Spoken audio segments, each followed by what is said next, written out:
17ª lección. Sesión del 24 de abril de 1903. Señores, en nuestra última lección intentamos mostrar la manera en que ciertas consideraciones de orden psicológico relativas a lo que hemos llamado la duración pura penetran la existencia e incluso las matemáticas, sobre todo las matemáticas, cuya ciencia transforman.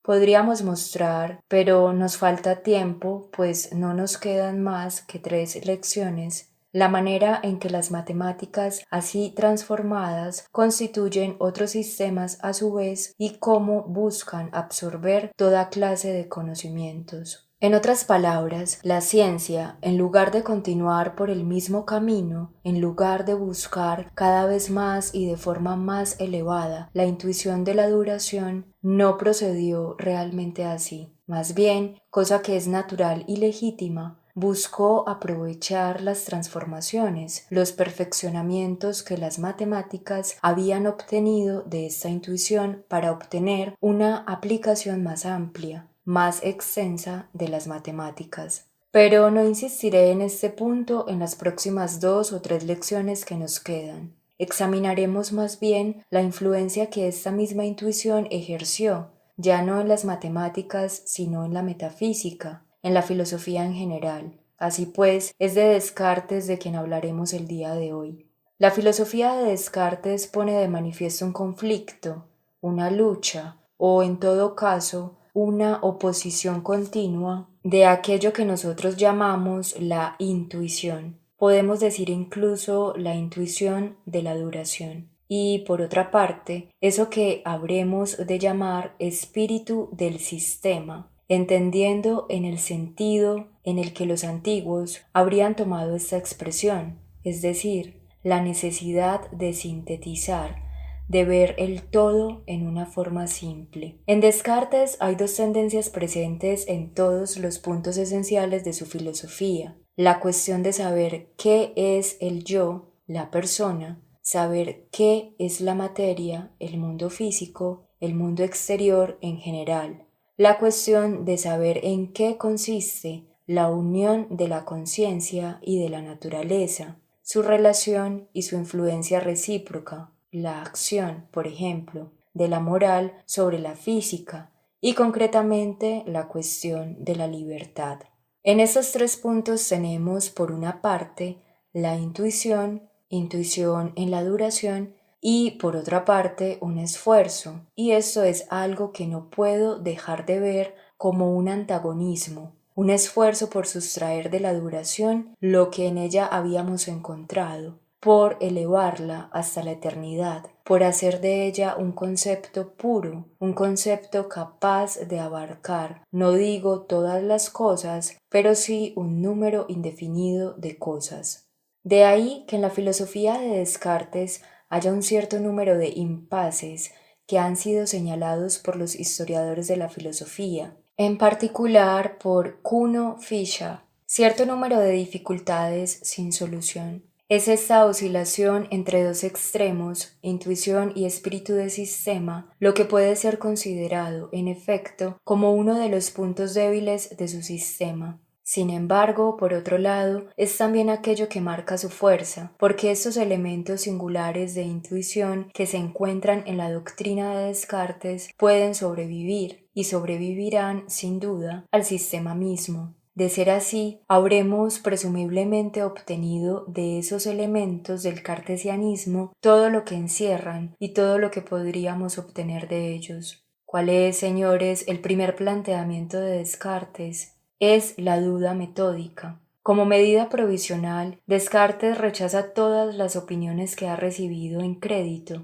¿Por qué las rechaza? ¿Qué significa esta duda? ¿Es acaso, tal y como se ha dicho en ocasiones, una forma de rechazar toda especie de creencias extrarracionales? La fe, por ejemplo. No, pues al contrario. Descartes mantiene las verdades de la fe y no tenemos ninguna razón para poner en duda su sinceridad al respecto. No es por eso. ¿Se trata acaso del rechazo a la autoridad de los antiguos en general y de Aristóteles en particular, como a veces se ha dicho? No parece ser tampoco el caso. En la duda metódica de Descartes, así como las reglas que ofrece para llegar a la certeza, existe ciertamente, si quieren verlo así, un rechazo a la autoridad. Pero eso no era lo que Descartes necesitaba para mostrar la necesidad de hacer un llamado a la razón. Eso se había repetido desde hacía mucho tiempo, y la autoridad de Aristóteles, si bien muy considerable en ciertos círculos, sin duda era en general muy cuestionada. No, es muy claro que ese no es el objeto de la duda metódica en lo que se refiere a las opiniones filosóficas, que él le reprocha a Descartes a la filosofía que se le había enseñado y por ende a las opiniones que había recibido en crédito sobre la fe de los filósofos. La filosofía, nos dice en la primera parte de su discurso, es el medio para hablar de manera verosímil de todas las cosas y de hacerse admirar por los menos sabios. Un poco más adelante declara que había llegado casi a tomar por falso todo lo que no era verosímil. He ahí de manera clara en qué consiste la duda cartesiana y cuáles son sus orígenes, en tanto que dicha duda concierne a las opiniones filosóficas. Esas opiniones son simplemente verosímiles. La filosofía no puede hablar más que de lo verosímil. ¿Por qué? Señores, cuando leemos los trabajos de los filósofos antiguos sobre puntos especializados, sobre cuestiones científicas, por ejemplo, los problemas de Aristóteles, nos impresiona el hecho de que precisamente les basta con lo verosímil. Les resulta suficiente llegar en esos temas a una opinión verosímil. ¿Cuál es la causa de tal o cual hecho? Esta causa podría ser tal o cual. Podríamos clasificar tal objeto en tal o cual categoría. ¿Y por qué los antiguos se conforman con lo verosímil? Esto se debe a su método, el método que procede a través de la aplicación de conceptos. El método puramente conceptual consiste en buscar en un concepto ya conocido, ya constituido, la manera en que corresponde con tal o cual objeto. Frecuentemente podemos escoger entre varios conceptos diferentes. Los conceptos son marcos y en diferentes marcos podemos meter un mismo objeto, puesto que el marco es generalmente algo mucho más amplio que el objeto. Si no buscamos un marco que corresponda exactamente a los contornos del objeto y de ese objeto solo, si basta con que el objeto quepa dentro, encontraremos ya no uno sino varios y con frecuencia una infinidad de marcos.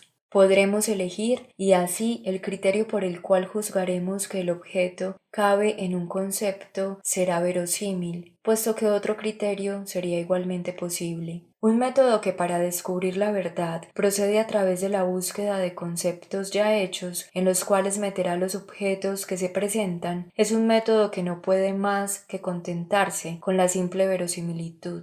Esto vale para todo método que consista en atribuir importancia antes que nada al lenguaje, a la palabra. Un método pedagógico exclusivamente literario conduce a un resultado de este tipo. Nos acostumbra a poder hablar de todo. No hay nada más fácil que encontrar conceptos en los que introduciremos tal o cual idea particular, logrando así desarrollos plausibles. Así podemos aprender a hablar y a escribir sobre cualquier cosa, pero no a actuar. Pues cuando viene el momento de la acción, cuando se trata de juzgar el concepto en contacto con la práctica, nos damos cuenta de que el marco era demasiado grande y que en sí mismo no nos informa sobre lo que hay que hacer, sobre lo que hay que obtener de las cosas y en consecuencia sobre lo que las cosas son verdaderamente. Pues bien, señores, veo ante todo en la duda provisional en cuanto concierne a las opiniones filosóficas y al rechazo de las opiniones recibidas en su calidad de simplemente verosímiles, una crítica no tanto a la autoridad, como se ha sugerido, sino al método que consiste en proceder a través de la aplicación de ideas ya hechas. Se trata de rechazar la idea ya hecha. La filosofía antigua creía que la verdad existe ya hecha y que de cierta forma está depositada en el lenguaje. Según Sócrates, según Platón, pasando por la filosofía de Aristóteles hasta los neoplatónicos, la filosofía antigua, de cierta forma, se había parado sobre la idea de que el lenguaje es depositario de la verdad, que hay un sistema de conceptos hechos, del cual es suficiente tomar tal o cual concepto para aplicarlo a tal o cual realidad.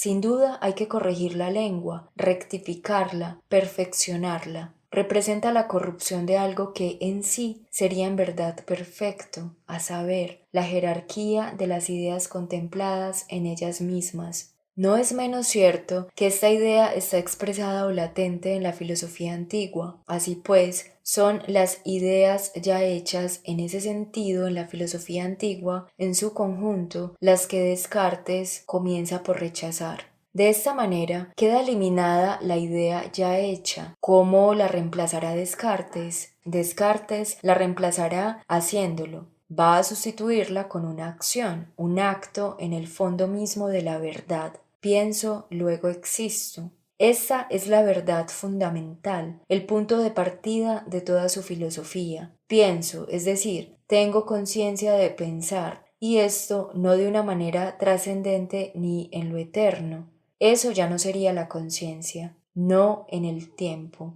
La conciencia es algo temporal, existe en el tiempo. En la duración es en donde tomo conciencia a la vez de mi pensamiento y de mi existencia, en tanto que ésta coincide con mi pensamiento. Este es el punto de partida. He dicho, señores, que esto es algo novedoso y además todo el mundo lo ha dicho, pues los antiguos no habrían aceptado esta proposición, al menos, dados sus presupuestos, no la habrían comprendido. Interroguen a un Platón, a un Aristóteles o incluso a un Plotino sobre este punto. ¿Qué soy y cómo me aseguro de mi propia existencia? La respuesta será la siguiente. Existe la idea en sí y yo participo de la idea. Soy un ser pensante en la medida en que participo de la idea, del pensamiento. Luego existo en la medida en la que participo de este mismo pensamiento. En otras palabras, el punto de partida no soy yo ni mi pensamiento en el tiempo,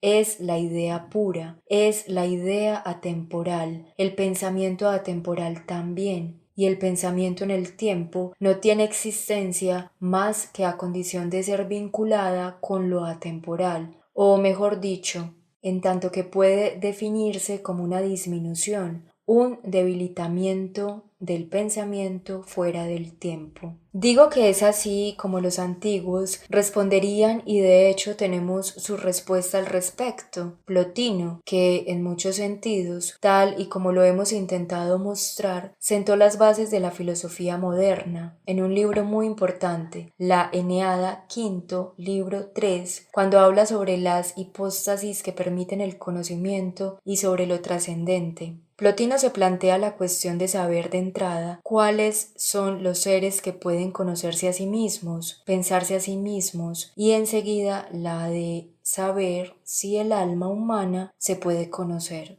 Sobre este último punto, muestra que toda conciencia, creo que ya hemos hecho alusión a este punto, es ya una escisión de conciencia en el tiempo. Representa una dualidad, es algo que está partido en dos, algo que se mira, que se percibe en un espejo, en consecuencia, algo que no se percibe a sí mismo, sino que se exterioriza en relación consigo mismo. En el momento en que hay conciencia en el sentido temporal de la palabra, no hay ya conocimiento del ser por sí mismo.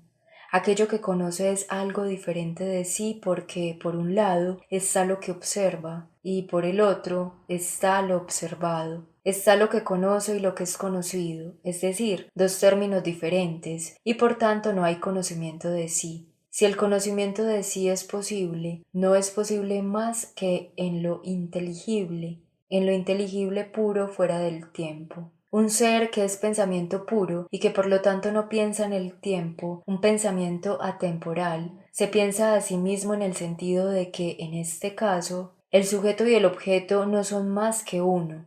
Lo inteligible y la conciencia coinciden, pero ¿hay ahí ya acaso conciencia? Es poco probable, y en este punto Plotino no emplea ya la palabra antilepsis, mucho menos el término paracolutesis. Más aún, de manera mucho más clara, se pregunta ¿qué es conocer? ¿Qué es pensar? ¿Qué es conocerse y pensarse a sí mismo? Dice que no se puede conocer más que una cosa que sea toon, pero ¿qué es lo que existe? es aquello que no está en el tiempo, pues estar en el tiempo no es ser, es devenir. De hecho, la expresión toon, según Plotino, es sinónimo de ta noeta, lo inteligible puro, la idea atemporal pura. Entonces, no podemos conocer más que en el ser y, por lo tanto, en la inmutabilidad. Dicho esto, preguntémonos si el alma puede conocerse a sí misma.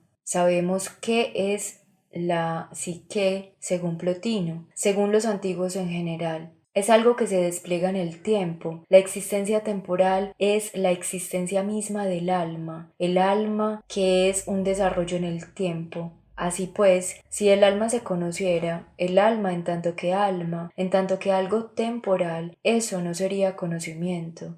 El conocimiento que puede alcanzarse del ser, de donde Plotino concluye, y ese es el núcleo del libro entero, que conocerse a sí mismo a través del alma consiste en salir de ella para remontarse a lo inteligible. El alma, gracias a lo que tiene de más elevado, se encuentra en el mundo de las ideas, y en el mundo de las ideas es superior al tiempo. Y en tanto que sale de sí misma, lo que es propiamente el alma puede regresar a lo inteligible, a la idea pura, la inteligencia pura donde permanece por sí misma, por así decirlo.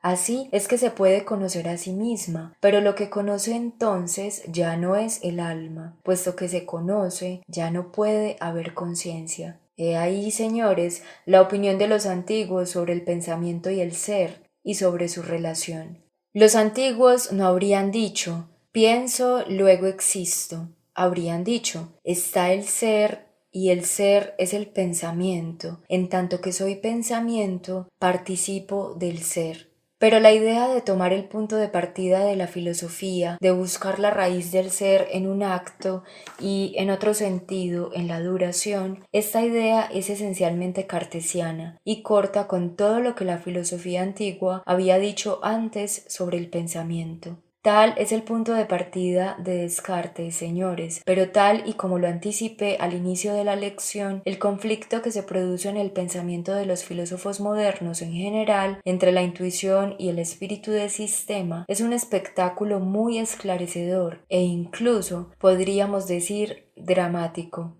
Una vez habiendo planteado esta verdad, pienso, luego existo, una vez habiendo buscado en el tiempo, en la duración pura, el punto de partida de la búsqueda de la verdad filosófica, ¿qué sucederá? ¿Cuál será el próximo paso de la filosofía cartesiana? Hemos dicho varias veces, señores, que la opinión que profesa un filósofo sobre el tiempo es una opinión que, en general, resulta muy esclarecedora con respecto a su filosofía en su conjunto. Esta opinión puede ser explícita o puede estar implícita, pero cuando la conocemos, cuando sabemos lo que un filósofo pensó de la duración, no es que conozcamos su doctrina en general, sino que podemos inferir los puntos principales de su doctrina. Encontramos que Descartes no dijo nada preciso sobre la cuestión del tiempo, no dijo nada interesante al hablar de esta cuestión en sí misma. Para empezar, nunca se preocupó seriamente por saber qué es el tiempo, nunca habló del tiempo más que a propósito de otros temas. En la primera parte de los Principios, el tiempo aparece junto con los números y también con la extensión.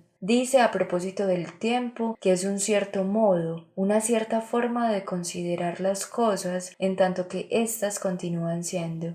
Además, en una carta a la princesa Isabel, Descartes clasifica el tiempo como una idea innata. Está el tiempo, el número y otras ideas más que también son innatas. En otra carta a Isabel nos dice que el tiempo es una sucesión de pensamientos, la sucesión, diríamos hoy en día, de nuestras representaciones. No queda muy claro, por cierto, ¿cómo se concilian esas opiniones? La verdad es que Descartes fue impreciso sobre este punto, y cuando habla del tiempo en sí mismo, no profundiza en la naturaleza del tema. Así es siempre que trata el tema ex profeso, como analista profesional de ideas, por así decirlo. Pero una cosa es el análisis que ofrecemos de una idea de forma incidental y porque así lo pide el análisis de otros temas, y otra cosa es el uso que hacemos de esta idea. Cuando un filósofo le da a cierta idea una aplicación esencial, esta aplicación nos informa sobre la naturaleza que le atribuye a dicha idea. Preguntémonos entonces, ¿cuál es la aplicación, el uso que Descartes da a la idea del tiempo? Al respecto, podemos considerar lo que hemos llamado la duración exterior y la duración interna. Daremos con la misma respuesta. Consideremos la duración exterior, lo que podríamos llamar el tiempo físico, la duración de las cosas. ¿Cuál es la opinión de Descartes sobre la duración del mundo y qué es la duración en las cosas? En la quinta parte del discurso del método, Descartes nos dice que el acto por el cual Dios concibe al mundo material, al universo, es el mismo que por el cual Dios lo crea. Tal es la famosa teoría de Descartes. Dios recomienza a cada momento, a cada instante del tiempo, Dios recomienza la creación. Es preciso que las cosas sean constantemente recreadas por Dios. En la respuesta a la quinta objeción, las objeciones de Gassendi, Descartes repite esta teoría y nos explica el porqué. Se debe a la independencia de las partes del tiempo. He aquí la razón. Puesto que las partes del tiempo son independientes, es necesario que Dios recomience en todo momento el acto creador. Agrega, dirigiéndose a Gassendi, usted no podrá negar que los momentos de la duración están separados unos de otros y que las cosas pueden dejar de ser, que puedan dejar de ser en todo momento. No recuerdo exactamente el fin de la frase, pero así es como comienza. Entonces, esa es la razón. Los momentos del tiempo son independientes unos de otros, están separados unos de otros, y es por eso que Dios debe recomenzar en todo instante el acto creador. Esto con respecto a la duración exterior. Si tomamos ahora la duración interna, llegamos a lo mismo. Recordemos, es algo sobre lo cual ya he llamado varias veces su atención. Recordemos la teoría cartesiana de la memoria, o más bien el valor de la memoria en tanto que conserva la verdad demostrada. Es un punto que Descartes retoma con frecuencia varias veces, empezando por el discurso del método. Aparece en la primera parte de los Principios y en las respuestas a las objeciones segunda y quinta de Clercellier y Arnold. En todos estos textos, Descartes dice lo mismo, que cuando llegamos a una conclusión teniendo presentes al mismo tiempo las premisas de donde proviene, podemos estar seguros de su verdad, pero si llegamos a la conclusión a través de la memoria y sin percibir al mismo tiempo, en la misma intuición, las premisas de esta conclusión, entonces podemos equivocarnos. En efecto, nada indica que las cosas permanezcan en su estado, y la verdad pudo, de cierta forma, deshacerse mientras avanzábamos. Cuando no contamos con la razón al mismo tiempo que con la conclusión, no podemos estar seguros ya de la conclusión, es decir, también aquí hay discontinuidad y el mal conocido puede hacernos equivocar. Así como estamos seguros de la verdad de la conclusión solo cuando percibimos en ella las premisas, quedamos en la incertidumbre cuando no vemos la conclusión más que por el solo hecho de la memoria. Así pues, ya sea que consideremos la duración exterior o la duración interna, Descartes trata al tiempo como discontinuo. La idea de la discontinuidad de la duración está en Descartes de este modo. ¿Por qué? La única razón que puedo ver es que los antiguos habían considerado el tiempo así y que no importa cuánto rechacemos todas las opiniones que recibamos en crédito, habrá algunas que no analicemos a fondo y cuyo análisis recibido terminemos aceptando. Veíamos ya esta idea de la discontinuidad de los momentos del tiempo en los filósofos antiguos y parece que Descartes la acepta tal cual. Pero de aquí surge una consecuencia importante. Volvemos así a lo que decíamos al principio, que una vez partiendo de la intuición del yo, del pensamiento en el tiempo, resulta que esta intuición no es suficiente y no puede ser suficiente para Descartes. Si la duración fuera algo sólido, si hubiera una continuidad en la duración, si la duración fuera una realidad suficiente para ella misma, el pienso, luego existo, sería suficiente. Pero Descartes, quien sintió la necesidad de admitir esta intuición y de buscar la raíz de la verdad y de la certidumbre en la duración, no la adoptó más que temeroso de la discontinuidad del tiempo. Le parece que el pienso, luego existo, tomado en el tiempo, se toma en el instante y que permanecerá suspendido en el aire, de modo que será preciso algo más sólido para asegurar su permanencia. ¿Qué hará entonces? Todo sería perfecto si en el instante en el que percibe que piensa y que por lo tanto es, percibiera al mismo tiempo la idea del ser perfecto, la idea de lo eterno que está dada en el pienso, como solidaria del acto por el cual se piensa a sí mismo. Esta idea del ser perfecto destaca por implicar la existencia atemporal, eterna, la existencia de un ser que no puede querer no ser. Así queda establecida la existencia de Dios y demostrada en lo instantáneo. Eso es suficiente. Tengo algo eterno en este instante, y entonces voy a vincular con esta eternidad los momentos sucesivos y discontinuos de mi propia existencia. He ahí lo que llamamos el círculo cartesiano. Permaneciendo en la duración, voy a respaldar esta duración con la eternidad. Esta es la parte sistemática del pensamiento de Descartes.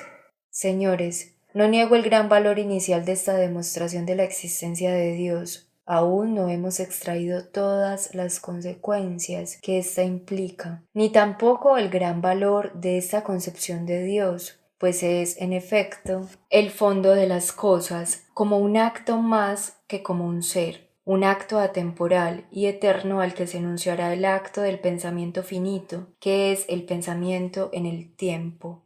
Todo esto es de gran valor. No es menos cierto que Descartes abandona aquí el punto de vista de la duración pura. Intenta considerar la conciencia como suficiente en sí misma, la intuición consciente, la intuición en el tiempo como suficiente para sí misma. En otras palabras, en este punto, al menos en este sentido, parece que no permanece absolutamente fiel al método que había aplicado al comienzo. Sea como sea, no podemos criticar el sistema diciendo que Descartes hizo mal en proceder de esta forma. Si consideramos el desarrollo ulterior de la filosofía, encontraremos que la relación del pienso con la existencia de Dios se retomó y desarrolló por la filosofía post-cartesiana. Me parece que la filosofía de Leibniz descansa en gran medida sobre esto. Es una especie de puente tendido entre el pienso, por un lado, y la existencia de Dios, por el otro. Así parece que esta filosofía llegó a un impasse y no tuvo la capacidad de desarrollarse integralmente. Podríamos mostrar que la parte puramente intuitiva de la filosofía de Descartes, el acto por el cual se coloca en la duración, es algo que ha traído y aún trae un sinnúmero de consecuencias y aplicaciones. Si juzgamos el valor de una doctrina por lo que ella encierra,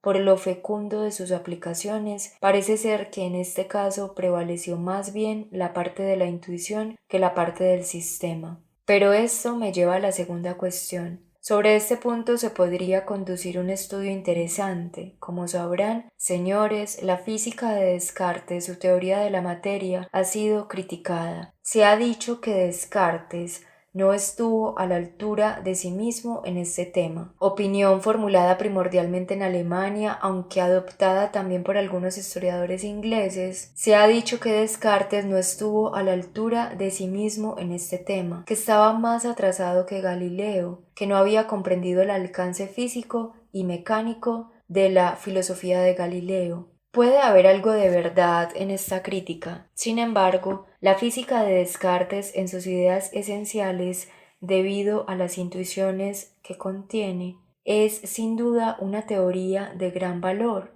y podemos decir que las ideas maestras que le sirven de inspiración son ideas cuyo alcance y fecundidad apenas hoy en día comenzamos a vislumbrar. ¿Cuáles son estas ideas? Las ideas que me parecen dominan toda su física, aunque Descartes no las haya dejado en claro y aunque se haya expresado de manera engañosa en este punto. La idea maestra es que lo que constituye la materia es el movimiento. La materia no es otra cosa, es movimiento, no está completamente hecha, sino haciéndose. Lo que puede resultar engañoso al respecto es que Descartes no planteó que la materia estuviera compuesta explícitamente de movimiento, sino de la extensión en movimiento. Recordarán que él considera la materia esencialmente como lo extenso. Es así como se expresa, y los fenómenos físicos son aquellos que se encuentran en dichos movimientos en lo extenso. Habremos de extraer de la extensión de movimientos partículas más o menos grandes en movimiento, y a partir del movimiento de esas partículas, de esos fragmentos, explicaremos los fenómenos del universo en general.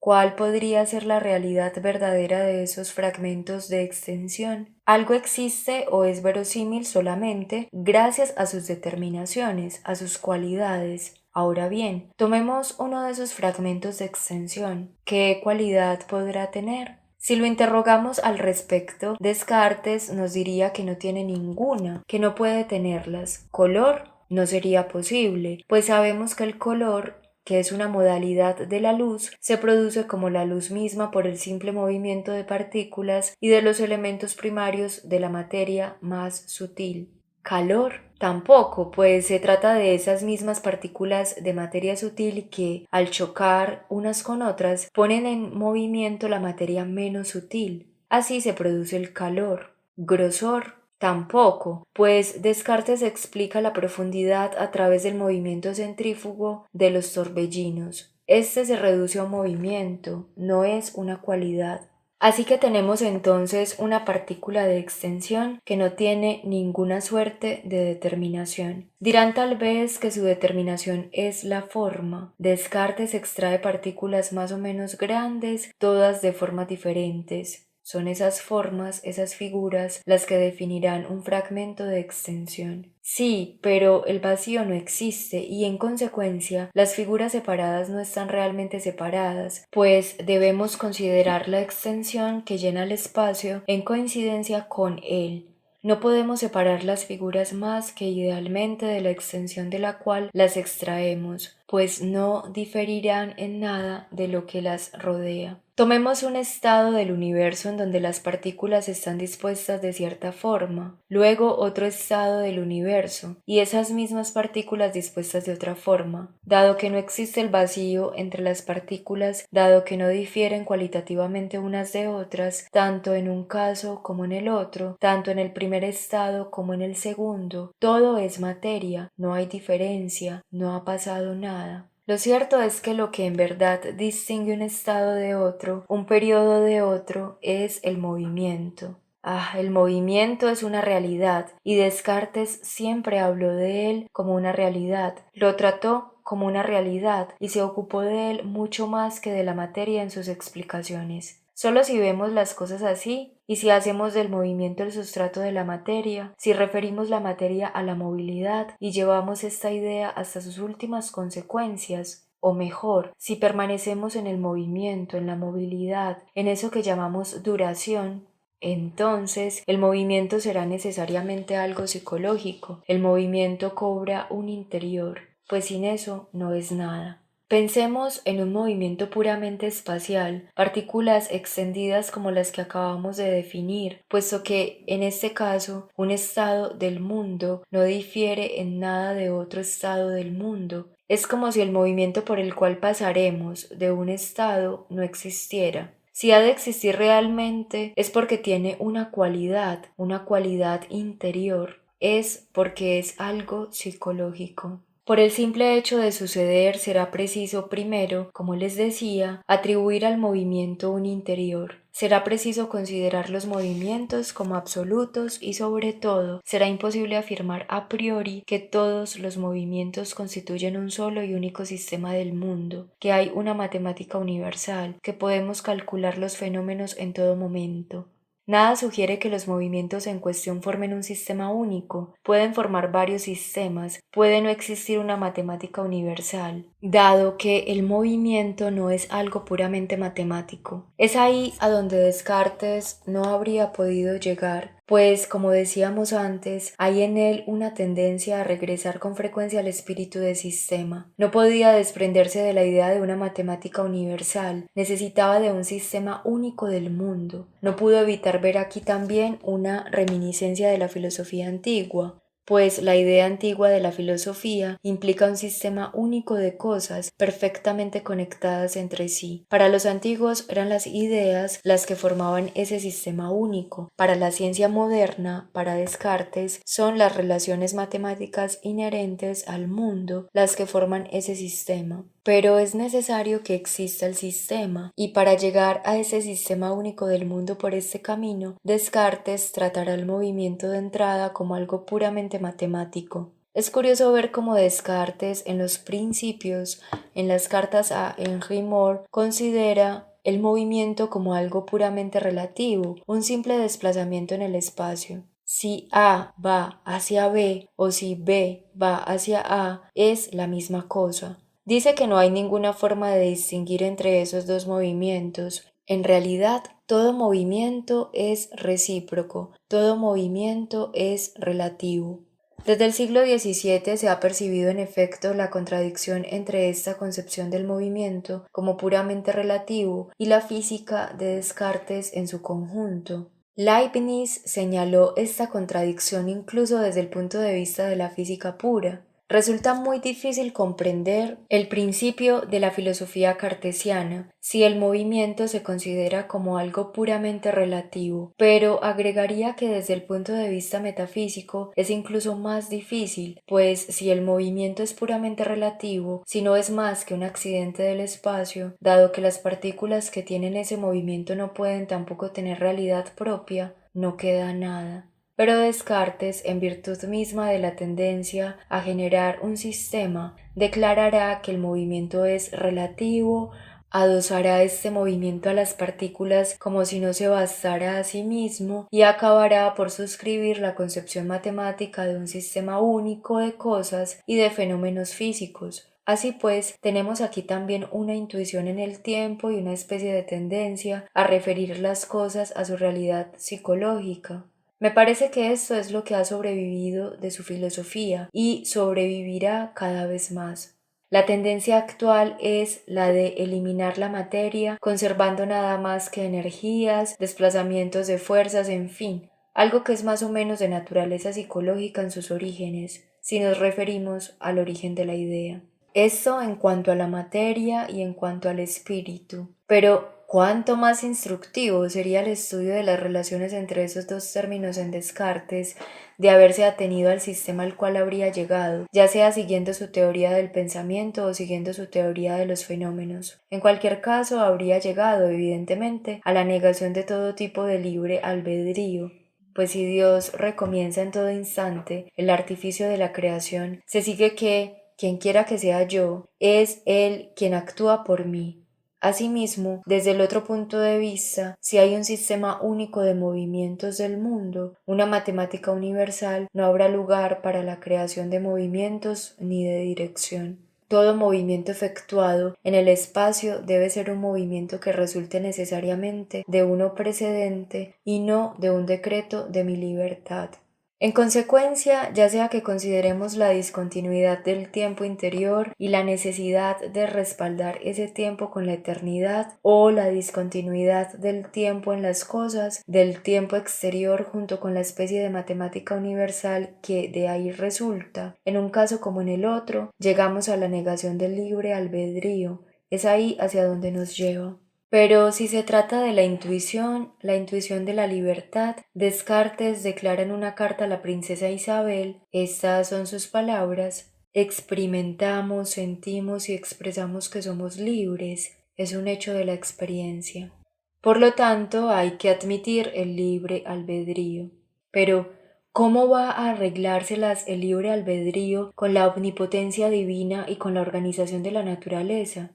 Sobre esto Descartes se limita a decir que es algo muy difícil de concebir. Dios prevé y quiere nuestras acciones, pero las quiere libres, como un efecto del libre albedrío. Es muy difícil de concebir, no obstante, se debe aceptar, dice Descartes. En cuanto al obstáculo de parte del mecanismo de la naturaleza, recordarán ustedes que Descartes lo elimina asumiendo que no experimentamos una dirección más que en razón de la sucesión de movimientos, pero esta sucesión depende del hecho de la libertad, del hecho de la unión entre alma y cuerpo, mismo que no sería posible si nos atuviéramos a lo que hay de sistemático en el sistema, por así decirlo. Pero esta unión existe, es un hecho, dice Descartes, un hecho de la experiencia. En una entrevista con Burman que se encontró hace algunos años cuando se preparaba una edición de obras de Descartes, este dice, respondiendo a una pregunta de Burman, quien objetaba que era muy difícil concebir dentro del sistema cartesiano la unión de alma y cuerpo. Es muy difícil de explicar, pero aquí la experiencia basta. Una experiencia que es tan clara que no se puede negar. Además, en una famosa carta a Isabel dice, en cuanto a aquello que podría ser la unión entre el alma y el cuerpo, no hace falta meditar al respecto. Quienes han meditado al respecto no han comprendido nada. Quienes viven, quienes simplemente consultan sus sentidos, solo ellos sabrán lo que es la unión entre el alma y el cuerpo y la aceptarán.